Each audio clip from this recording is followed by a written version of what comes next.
Monsieur le ministre, mes chers collègues, nous en arrivons à la question dite du respect du bien-être animal. Laissez-moi vous dire que nous en sommes loin, et même très loin, et que ce projet de loi ne va pas y changer grand-chose. Quelques mesures d'affichage, de ci, de là, pour montrer qu'on prend en charge marginalement la question de la condition animale dans les élevages. Mais sinon, un seul refrain, il faut faire confiance à la filière. Or, les filières d'élevage intensif n'ont comme seul objectif la rentabilité. Ce sont des entreprises comme les autres, avec la seule caractéristique spécifique de produire des aliments à partir d'êtres vivants et non de matière inerte. Mais pour le reste, il n'y a pas de différence.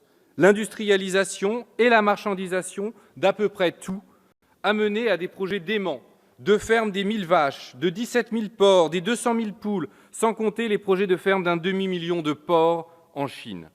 Le gigantisme et l'automatisation, la course au profit, transforment ces pauvres bêtes en machines à produire. Certaines sont élevées pour leur lait, d'autres se produisent elles-mêmes. Avoir des petits ne fait plus partie du cycle de la vie, mais d'un process de production rationnel et profitable. On produit du jambon comme on produit des voitures ou des cornets à piston. Les porcelets ne sont pas de petits êtres sensibles, mais de la matière première, comme de l'acier ou du ciment. Leur chair n'est pas de la chair sensible, semblable à la nôtre, sensible aux caresses comme aux coups, mais d'ores et déjà de la chair à saucisse avant même d'avoir vécu.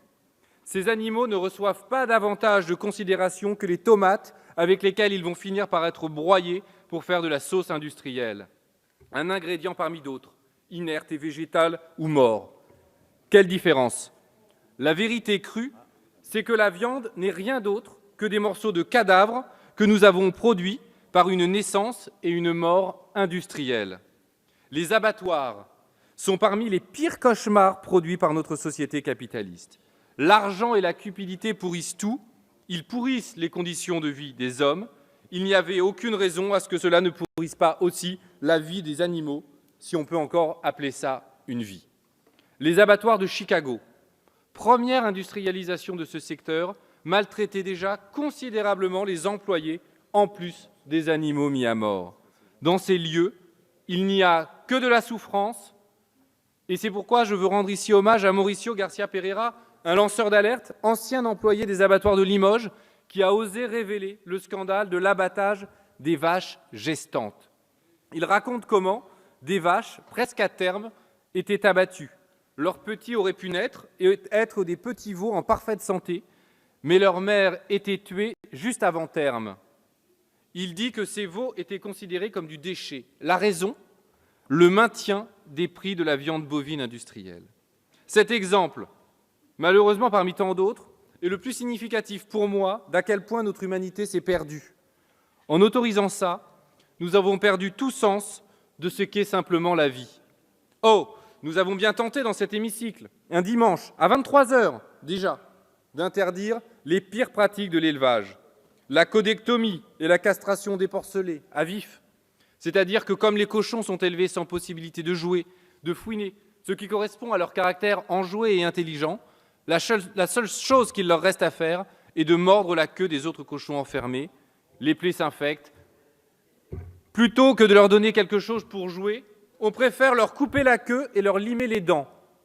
Aucune confiance dans la filière.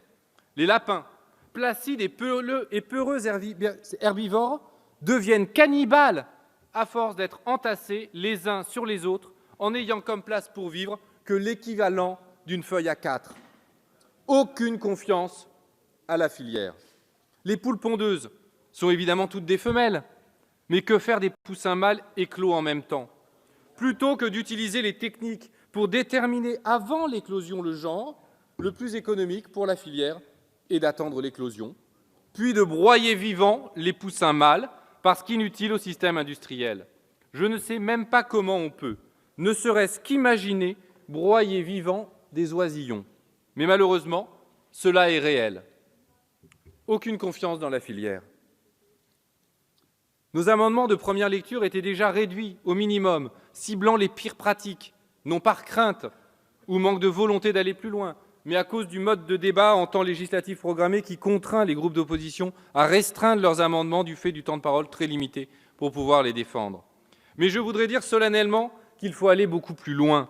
Nous devons entièrement repenser notre rapport à notre environnement et donc aux animaux.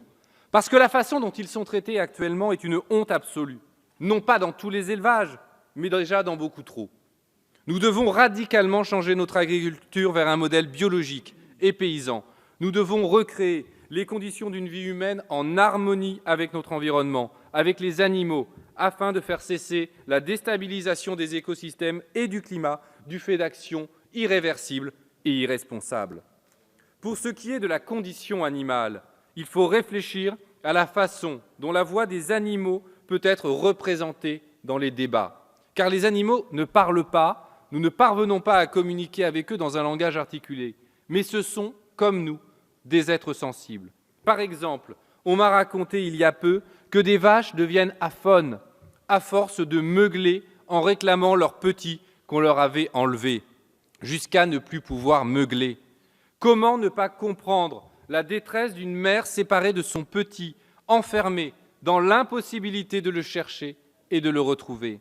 Nous sommes capables de comprendre cela. Nous devons donc réfléchir à un système qui permettrait de faire entendre le point de vue des animaux, comme lors d'une tutelle par exemple, où le point de vue et les intérêts de la personne sous tutelle est représenté par quelqu'un d'autre.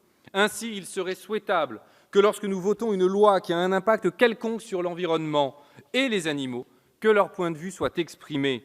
Sur cet article, au-delà des amendements que nous défendrons pour améliorer au moins un peu le sort des animaux, il fallait que leur point de vue soit, et c'est la moindre des choses, exposé.